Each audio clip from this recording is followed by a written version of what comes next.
আল্লাহর নবী সালাতের কথা বললেন না, যাকাতের কথা বললেন না, হজের কথা বললেন না। তুমি আগে আল্লাহর ভয়টাকে ধরলেন কেন? পৃথিবীর বুকে নির্জন জায়গাতে থাকেন, একাকী থাকেন, একবার জলহীন প্রান্তে জল, সমুদ্রে জলহীন প্রান্তে একবারে বাগান, হাজার হাজার হাজার মাঠে আপনি আছেন। সেই জায়গাতে 1000 বিঘার জমির মাঠ, সেই জায়গাতে আপনি আছেন। আপনি ওই জায়গাতে একাকী আছেন, মনে হয় পাপ করব, কিন্তু যদি কালে আল্লাহর ভয় যদি আপনার ভিতরে থাকে, আমি আজকে যে পাপটা করব আমার ঠানে মানে ফেরেশতারা লিখবে, জায়গা সাক্ষী থাকবে, আর স্বয়ং আল্লাহ দেখছে। এই রকম ভয় যদি আপনার ভিতরে থাকে, তাহলে ওই লোকটার দ্বারাতে পাপের কাজ কখনো হবে না। এই জন্য বিশ্বনবী বললেন, উম্মত আয় সেই ব্যক্তি, ওই বিষয়টা, ওই বস্তুটা বেশি মানুষকে জান্নাতে নিয়ে যাবে, সেটাই হলো আল্লাহর ভয়। হাদিসটা শুনেন, বিশ্বনবীর হাদিস। আল্লাহর নবী বলেছেন, লা ইয়ালিজুন নার রাজুলুন বাকা মিন খাশিয়াতিল্লাহ, সেই ব্যক্তি জাহান্নাম যাবে না, সেই ব্যক্তি জাহান্নামের আগুন স্পর্শ করবে না। বাকা মিন খাশিয়াতিল্লাহ, সেই ব্যক্তি আল্লাহর ভয়ে চোখের পানিতে অঝর নয়নে কাঁদবে, সেই ব্যক্তি জাহান্নাম যাবে না। বিশ্বনবীর কথা, হাত্তা ইয়াউদাল লাবানু ফিদ দারই, যেমন করে গাভীর বাট থেকে দুধটাকে বের করা হয়, যেমন করে গাভীর বাট থেকে দুধ দহন করা হয়, আবার ওই দুধটাকে ঢোকানো যেমন অসম্ভব, যারা আল্লাহর ভয়ে চোখের পানিতে কেঁদে দেবে তারাও তেমন জাহান্নামে যাবে, এটাও অসম্ভব। মানুষ বলে, কথায় আছে 7 সমুদ্র 13 নদী। বিজ্ঞান বলেছেন পৃথিবীর বুকে 3 ভাগ জল, 1 ভাগ স্থল। সারা পৃথিবীর বুকে যতগুলো টিউবওয়েল আছে, পুকুর আছে, নদী আছে, কল আছে, যতগুলো সমুদ্র আছে, সাগর আছে, মহাসাগর আছে, সমস্ত পানিকে যদি জাহান্নামের ভিতরে ভরে দেওয়া হয়, তাহলে জাহান্নামের আগুন নিস্তেজ হবে না, জাহান্নামের আগুন ঠান্ডা হবে না। কিন্তু আল্লাহর নবী বলেছেন, কেউ যদি আল্লাহর ভয়ে চোখের পানিতে কেঁদে, এইভাবে চোখের পানিটা বের হয়ে দাঁড়ি ভিজে ভিজে পড়ে যাবে, তাহলে ওই লোকটার জন্য জাহান্নাম হারাম। যেমন জাহান্নাম হারাম গাভীর বাট থেকে দুধ বের করার পর ঢুকানো যেটা অসম্ভব, অনুরূপ যারা আল্লাহর ভয়ে কেঁদে দিবে তারাও জাহান্নাম যাবে, এটাও অসম্ভব। এজন্য হযরতে আবু হুরায়রাকে বিশ্বনবী বলেন, আবু হুরায়রা, আল্লাহর ভয় এমন একটা বস্তু রে, যেটা মানুষকে বেশি বেশি জান্নাতে নিয়ে যাবে। নাম্বার 2, আল্লাহর নবী বললেন উত্তম চরিত্র। সালাতের কথা বললেন না, 2 নম্বরে ধরলেন উত্তম চরিত্র। চরিত্র এমন একটা বস্তু, পৃথিবীর বুকে আল্লাহর নবী বলেন চরিত্র ভালো করো। কেন? আল্লাহর নবীর কাছে একজন সাহাবী এসে বলছেন, আল্লাহর নবী আপনি বলেন সব চাইতে উত্তম মুমিনকে? আল্লাহ রাসূল বললেন, আহসানুহুম খুলুকান, যার চরিত্র ভালো সেই হলো উত্তম মুমিন। আমার দিকে দেখেন, সব চাইতে বেশি জান্নাতে নিয়ে যাবে সেই বস্তুটার নাম চরিত্র, উত্তম চরিত্র। আচ্ছা, আল্লাহ রাসূল সালাতের কথা বললেন না, চরিত্রটাকে ধরলেন আগে। এখনো সালাতের কথা বলেন, চরিত্র ঠিক করো। কেন? যে এমন মানুষ মসজিদে, গ্রামে, এলাকায় থাকে, 5 ওয়াক্তের নামাজি, কপালে ঘট্টা পড়ে আছে, 5 ওয়াক্তের মুসাল্লি, ফজরে যায়, তাহাজ্জুদ পড়ে, কিন্তু ওর এত চরিত্র নোংরা, ওর জন্য মসজিদের ইমাম টিকতে পারছে না। আপনাদের এলাকায় নাই না এমন চরিত্র? কপালে ঘট্টা পড়ে আছে, ও যদি মসজিদে যায় তো ওর পাশে দাঁড়াবে না, ওই দিকে যাবে। কেন? ওর চরিত্রটা মানুষ শান্তিতে না, এরকম মাল থাকে। তো আপনার লাভটা কি বলেন? আল্লাহ রাসূল বলছেন আগে চরিত্র ঠিক করো। ভালো করে শুনেন, চরিত্র এমন একটা বস্তু, পৃথিবীর বুকে স্কুল, কলেজ, ইউনিভার্সিটি, ভার্সিটি, পৃথিবীতে অন্য কিছুই নাই। যেই জায়গাতে যাবেন, সকালে ছেলেটাকে নিয়ে গেলেন, 50,000 টাকা অ্যাডমিশন ফি, এই জায়গাটা ভর্তি করলেন, 2 মাস পর আপনার ছেলেটাকে চরিত্রবান করে পাঠিয়ে দিবে, এরকম কোন স্কুল কলেজ আছে? হ্যাঁ বলেন, আছে? নাই বাপ, নাই। এরকম কোন স্কুল কলেজ নাই। আচ্ছা, মোবাইলে বিভিন্ন রকম অ্যাপস আছে, হোয়ার ইজ মাই ট্রেন, এই ট্রেনটা, এই অ্যাপসটা ডাউনলোড করলে ট্রেন কোথায় আছে, কটার সময় আছে দেখা যায় কি যায় না? হ্যাঁ না বলেন, দেখা যায়। আচ্ছা বলেন, পৃথিবীতে এমন কোন অ্যাপস তৈরি হয়েছে যেই মোবাইলটা ক্রয় করে একবারে অ্যাপসটাকে ডাউনলোড করলেন চরিত্র অ্যাপস, তাহলে আপনি সকাল থেকে চরিত্রবান হয়ে গেলেন? আচ্ছা না, তাহলে কি করতে হবে? চরিত্র যেই দিন থেকে আপনি বড় হলেন, বিবেক হলো, চেতনা খুললো, তখন থেকে আপনি ভাবছেন যে আমি মানুষের সঙ্গে ভালো ব্যবহার করবো। আসসালামু আলাইকুম, দেখা হলে আসসালামু আলাইকুম, ভাই কেমন আছেন, আব্বা কেমন আছেন। 5 ওয়াক্তের নামাজে গেলেন, গ্রামের সমাজ আপনাকে জানে এই ছেলেটা হ্যাঁ একজন ভদ্র মানুষ, চরিত্রবান মানুষ। একটা কথা মনে রাখবেন, চরিত্র এমন একটা বস্তু, পৃথিবীতে আপনার যেদিন থেকে জ্ঞান হবে, বিবেক হবে, ভালো মন্দ বুঝার ক্ষমতা হবে, সেই দিন থেকে আপনাকে চরিত্র নিজেকে নিজে বানাতে হয়। হ্যাঁ না বলেন, হয় না? হয় না? চরিত্র নিজেকে নিজে বানাতে হয়। আচ্ছা একটা কথা আপনাদেরকে বলছি, চরিত্রটা কেমন বস্তু জানেন? এমনি জান্নাতে নিয়ে যাবে না, কারণ আছে তো। আমার দিকে দেখেন, বড় বড় 10 চাকার লরি আপনারা দেখেছেন? দেখেছেন তো? বড় বড় লরি 10 চাকার ডাম্পার, ওই চাকাগুলোতে হাওয়া পাম্প কত থাকে জানেন? কত থাকে জানেন? হ্যাঁ বলেন, কে কত বলছেন? কে কত বলছেন বলেন, কত থাকে হাওয়া? 190, 110, যেটা ধরবেন থাকে। আচ্ছা, এই 100 হাওয়াকে ধরে রাখার জন্য বৈজ্ঞানিক চিন্তা ভাবনা করে একটা টায়ারকে আবিষ্কার করলো। এই টায়ারটা শক্তভাবে মজবুত করে 100 হাওয়াকে ধরে রাখবে। সময় কত লেগেছে? 5 বছর। উদাহরণ দিচ্ছি, হ্যাঁ, যে তৈরি করেছে ওর কাছে যায়নি বাপ, এটা উদাহরণ দিচ্ছি, ভালো করে বুঝেন। 5 বছর সময় ধরে টায়ারটাকে তৈরি করলো। আচ্ছা, টায়ারের ভিতরে হাওয়া থাকে না? টিউবের ভিতরে, টিউবের ভিতরে এই টিউবটাকে 2 বছর সময় ধরে চিন্তা ভাবনা করে করে টিউব আবিষ্কার করলো। সময় লাগলো কয় বছর? 7 বছর। 7 বছর চিন্তা ভাবনা করে হাওয়াটাকে ধরে রাখার জন্য, 100 হাওয়াটাকে ধরে রাখার জন্য 7 বছর ধরে মেহনত করলো। আচ্ছা আপনারা নিজে উত্তর দেন, এত বছর সময় লাগলো হাওয়াটাকে ধরে রাখার জন্য, এই হাওয়াটাকে বের করার জন্য কয়টা লিক যথেষ্ট? কয়টা? একটা লিক হলে সব শেষ। আচ্ছা বলেন, যেমন 100 হাওয়াকে ধরে রাখার জন্য 7 বছর 10 বছর মেহনত করে টিউব টায়ার আবিষ্কার করলো, আর একটা লিক তাকে শেষ করার জন্য যথেষ্ট। অনুরূপ চরিত্র এমন খাতারনাক জিনিস, ছোট থেকে নিয়ে 10 বছর বয়স থেকে নিয়ে চরিত্র আপনি বানাচ্ছেন, মানুষের সঙ্গে ভালো আখলাক ব্যবহার করছেন, চলাফেরা ভালো করছেন, মসজিদে যাচ্ছেন, নামাজ পড়ছেন, হুজুরদেরকে খাবার দিচ্ছেন, মাদ্রাসায় দান করছেন, সমাজ আপনাকে জানে এই গ্রামে এই ব্যক্তিটা একজন ভদ্র মানুষ। আর 50 বছরের মাথাতে ওই বাঁশের গাছের তলাতে একটা মেয়েকে 10, 15, 20 বছরের মেয়েকে নিয়ে শুয়ে আছে। তো আপনি বলেন, ওই জায়গাতে জেনা করছেন গাছের তলায়, তো আপনার চরিত্র 50 বছর থেকে ভালো। তো এবার আপনি বলেন, যেই সময়টা আপনি জেনা করলেন, যে মেয়েটাকে নিয়ে শুয়েছিলেন, একটা মিনিট, একটা ঘন্টা, একটা দিন, সেই দিনটার বদনাম হয় সেই ঘন্টাটার, না তার সারা জীবনের বদনাম হয়? বলেন। ডাইরেক্ট বলে সারা লোকটা খাচ্ছে কত, হ্যাঁ এত নোংরা চরিত্র। সবাই জানে যে ভালো লোকটার এইরকম ওর দ্বারাতে কাজ হয়ে গেল, ওর সারা জীবনের সব শেষ। এর নাম হচ্ছে চরিত্র। বুঝতে পারেননি মনে হয়? এই জন্য বিশ্বনবী বলেছেন, আবু হুরায়রা, জান্নাতে যদি যেতে চাও এমন 2টা বস্তু, সেই 2টা বস্তুর নাম হলো, এক হলো আল্লাহর ভয়। যখন তোমার ভিতরে আল্লাহর ভয় থাকবে, তখন তুমি বেশি জান্নাতে যেতে পারবে, তোমার দাঁড়াতে পাপ যেন কম হবে। আর যখন তোমার চরিত্র আগে ভালো করে নেবে, তখন তুমি এই বস্তুটার কারণে জান্নাতে যেতে পারবে। বিশ্বনবীর হাদিস, তিরমিজি শরীফের 2003 নম্বর হাদিস। আল্লাহর নবী বলেছেন, কাল কিয়ামতের ময়দানে যেদিন মিজানের পাল্লাতে নেকি বদি ওজন করা হবে, সেই দিন সব চাইতে বেশি ভারী হবে, সেটাই হলো উত্তম চরিত্র। তাহলে 2টা পয়েন্ট পেয়ে নিলেন। সব চাইতে বেশি জান্নাতে নিয়ে যাবে আল্লাহর ভয়, চরিত্রবান।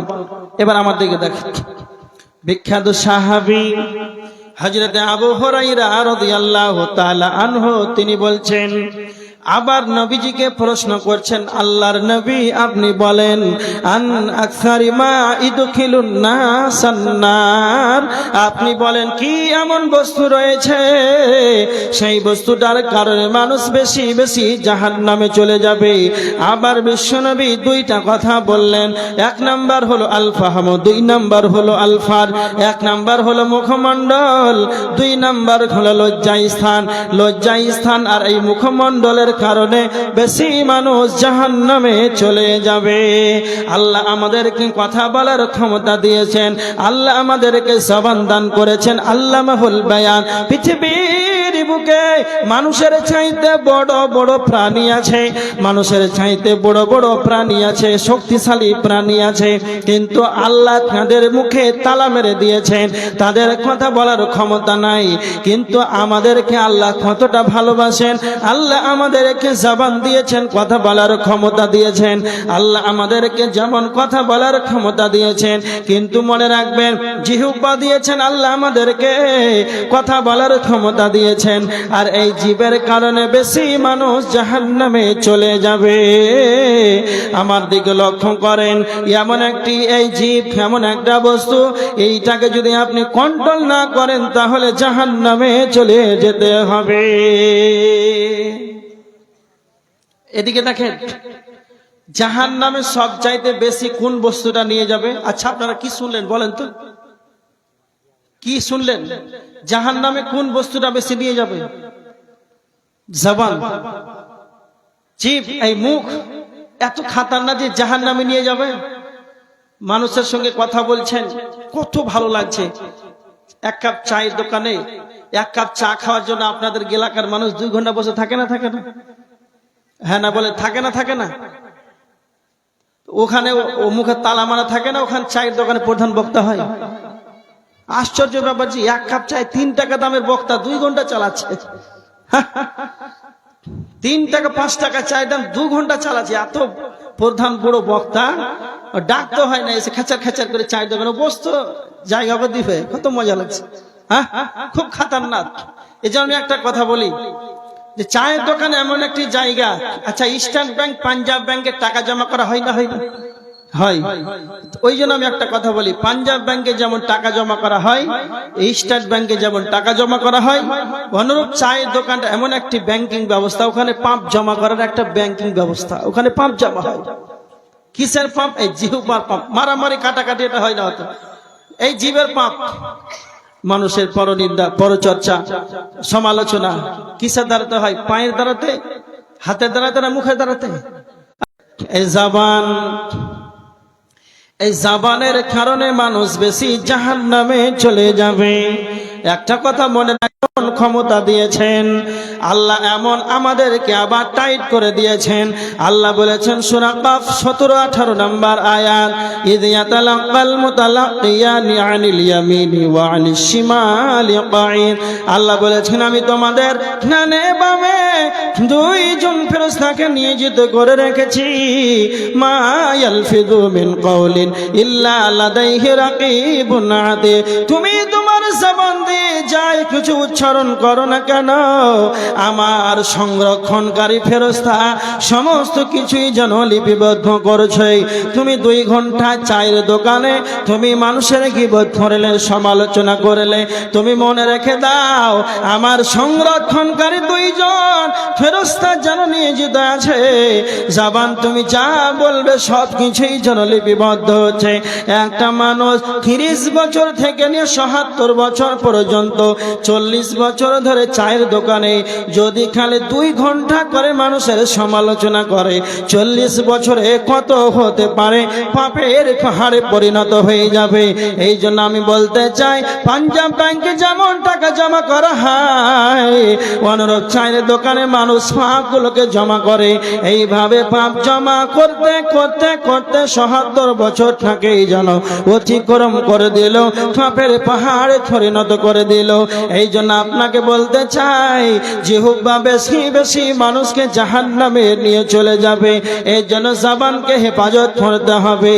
মন যেটা চাইবে সেটা বলা যাবে না, অপ্রয়োজনীয় কথা বলা যাবে না, প্রয়োজনীয় কথা বলতে হবে। বিশ্বনবীর হাদিস, মুসলিমে হাদিসটি আছে, তিরমিজিতে হাদিসটি রয়েছে। আল্লাহর নবী বলেছে, মান কানা ইউমিনু বিল্লাহি ওয়াল ইয়াউমিল আখির, যদি তোমাদের আল্লাহর প্রতি যদি ঈমান থাকে, আখিরাতের প্রতি যদি তোমাদের ঈমান থাকে, ফালিয়াকুল খায়রান, তবে তোমরা ভালো ভালো ভালো কথা বলো, নচেত আউলিয়াসমত, চুপ থেকে যাও। প্রয়োজন আছে কথা বলো, অপ্রয়োজনীয় কথা বলো না। প্রয়োজন না, চুপ থেকে যাও। আল্লাহর নবী বলেছে, সুম্মা সাকাতা নাজা, যে চুপ থাকলো সে পরিত্রাণ পেয়ে গেল, যে চুপ থাকলো সেই যেন বেঁচে গেল। যে চুপ থাকবে সে বেঁচে যাবে, বিশ্বনবীর হাদিস। আর যারা শুধুমাত্রই অনর্থক অযথা যারা গল্প করবে, এদের নাজাত কি যে হবে, আল্লাহ তাদেরকে মাফ করুক, আল্লাহুম্মা আমিন। আমার দিকে দেখেন, যারা সমাজে এক প্রকার মানুষ আছে, ওকে যদি আপনি দাও দাও, কি হলো, কি নাম, যাক, যার বুবুর নামে একটা কোরআন দান করেছে, আল্লাহুম্মা সাল্লি আলাইহি আল্লাহুম্মা বারিক আলাইহি। এবার আমার দিকে দেখেন, আচ্ছা সমাজে এমন মানুষ আছে, দাঁড়িয়ে থাকবেন, কোথায় বাড়ি জি, তাহলে কোথা থেকে আসলে, তাহলে কি করছে তুমি, এমনি তোকে বকাতে বকাতে বকাতে 5 মিনিট পার 10 মিনিট, ও প্রয়োজন নাই, ওই লোকটা রাস্তা দিয়ে যাচ্ছে, যাক। তো এমনিতেই মানুষের সঙ্গে অযথা কথা বলে, এরকম মাল আসে না? আচ্ছা, সমাজে যারা অনর্থক বেশি কথা বলে, অনেক বুড়া মানুষ, বর্ধক মানুষ, আচ্ছা রাগ করিয়েন না চাচা, ওর এতটা চরিত্র নোংরা, বয়স্ক যে দাঁত একবারে নেই, 2টা দাঁত সামনে আর উপরে 2টা, 4টা দাঁত আছে, কথা বলছে তো সব ফাঁকা হয়ে আছে। এইরকম বয়সের মানুষ, চুল আর কালো নাই, সব সাদা হয়ে গেছে। আর এত মুখের অশালীন অশ্লীল ভাষা, নোংরা কত কথা বলে, ওর ভাষার জন্য ওর বেটারা বা পোতারা টিকতে পারছে না, চাই দোকানে। এরকম মাল নেই? আল্লাহ আস্তাগফিরুল্লাহ। ও মানে এক পা কবরে এক পা বাইরে।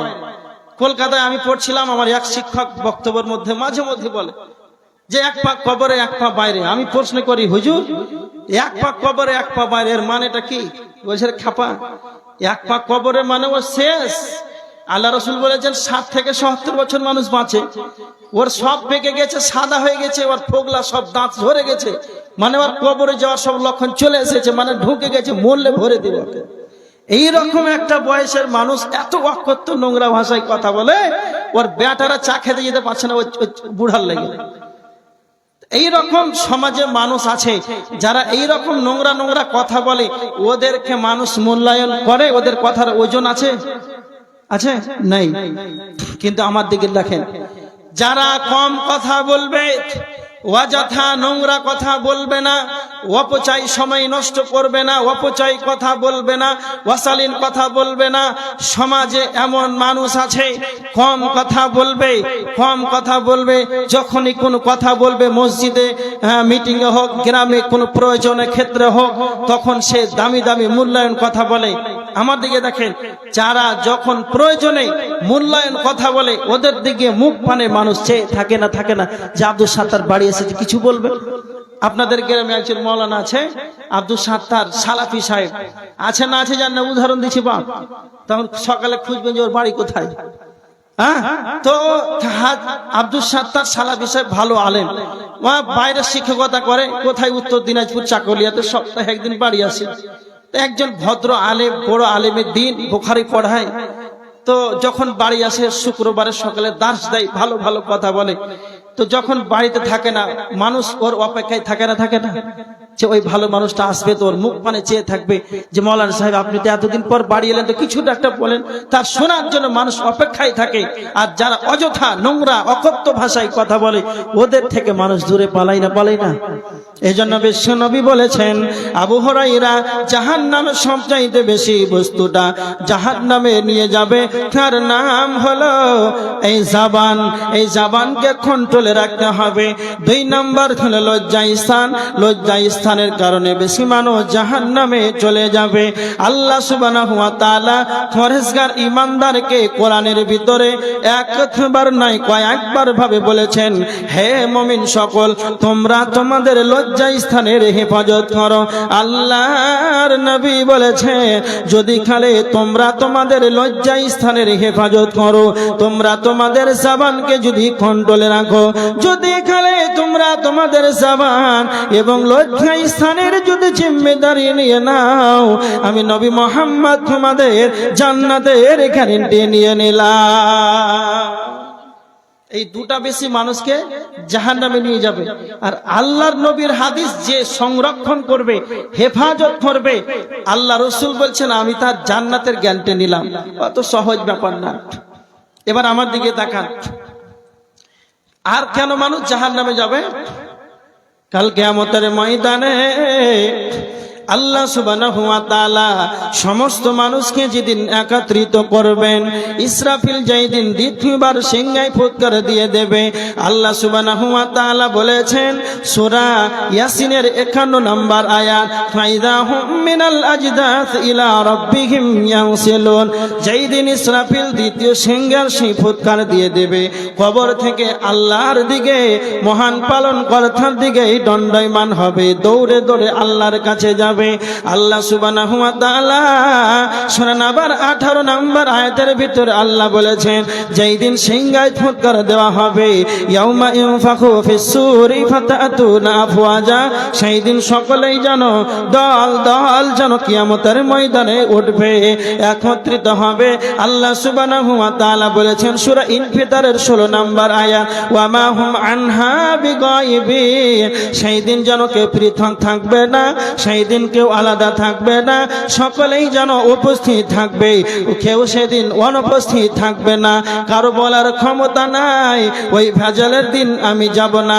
যেই দিন আল্লাহ সমস্ত মানুষদেরকে একত্রিত যখন করবেন, ডান হাতে বাম হাতে মুমিনদের ডান হাতে, বেঈমানদের পিঠের দিক থেকে পিছন দিকে যেদিন আমলনামা দিয়ে দেওয়া হবে, তো আমার আল্লাহ বলছেন মুমিনেরা তো জান্নাতে চলে যাবে রে। আর যখন বেঈমানদের পিঠের দিক থেকে, ওয়া আম্মা মান উতিয়া কিতাবাহু ওয়ারা আযহারি, সূরা ইনশিকাকের 10 নম্বর আয়াত, বেঈমানদের পিঠের দিক থেকে, পিছন দিক থেকে আমলনামা দেওয়া হবে।